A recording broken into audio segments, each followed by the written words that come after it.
Montessori classroom. Some of the things I'd like to tell you about the classroom is this is set up for 20 children, ages 3 to 6, so it's mixed age. Things that are really important to Montessori are multi-aged, multi-sensory. So a lot of these activities will involve many of the senses. Order and beauty is very important to a Montessori classroom, so there's a place and a purpose for everything. So Montessori education aims to give a really firm structure. A lot of people think Montessori doesn't have much structure, but it's actually incredibly structured. But within that structure, children are given the maximum amount of freedom and responsibility. So in a Montessori classroom, the teacher isn't the guardian of the materials or the person who tells you what you do, when you do it, and how long you do it, and when it's finished. The children do that themselves. Okay.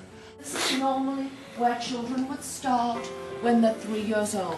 So this area right in here, and you maybe want to look at the shelves, is called Practical Life.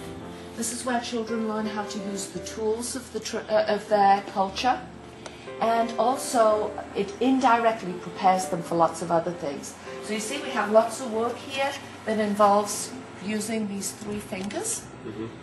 So this is just really fun for children. You know, they've got pretty shiny things, they're using tongs to transfer them.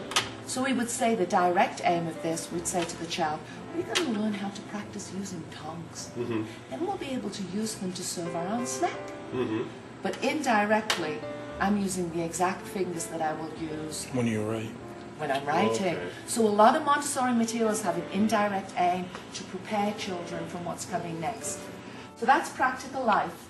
The next area children normally work on is sensorial, and they're free to go backwards and forwards and do different work, but that's definitely pretty much the easiest work. Okay.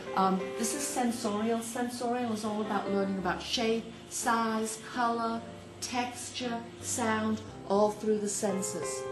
You know, that's how children learn.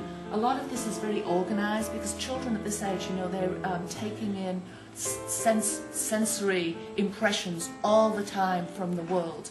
But this material helps them sort and categorize their impressions. So this is a good opportunity to actually say as well, in Montessori, the materials are arranged left to right, top to bottom, in order of difficulty in our culture, because that's the way we read. Montessori moves from the concrete to the abstract.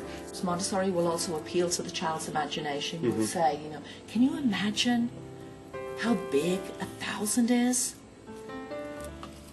How long do you think this chain's going to be if we stretch it out? And so then just stretch it out, and then the children count from 1 to 1,000.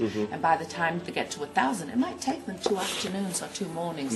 They take with them, I know how big 1,000 is. I felt it, I weighed it, I saw it, I counted it, I know that it's 1,000. That's very concrete. So this is the art and craft area. Again, there's a lot of decisions to make for a young child when they're doing art and craft. You know, they have to decide what material they're going to choose, where they're going to work. You know, do they want to work at a 4-person table because they're feeling social? Do they want to work on the floor? We've got lots of little tiny desks. Do I want to work on a desk? Then they also have to decide when their artwork is finished. They're not making, you know, matching a teacher's model necessarily, like this is what the finished product should look like, and when you get there it's done. The child decides when it's done. You know, sometimes we think children have have short attention spans, but actually I think sometimes the way we set up our centers, we shorten children's attention spans. Here, a child with a really long attention span, they can work on a map for days. They can work on doing a number line for days. So I can tell you right now in our school, out of 60, we have 64, 65 children, 64, 65 students. These are the languages that I can think off the top of my head that are spoken. So European, we have German, Greek, we've had French, we've got Polish, Russian. At least 10 of our families have scholarships from the school, so it's a needs-based scholarship.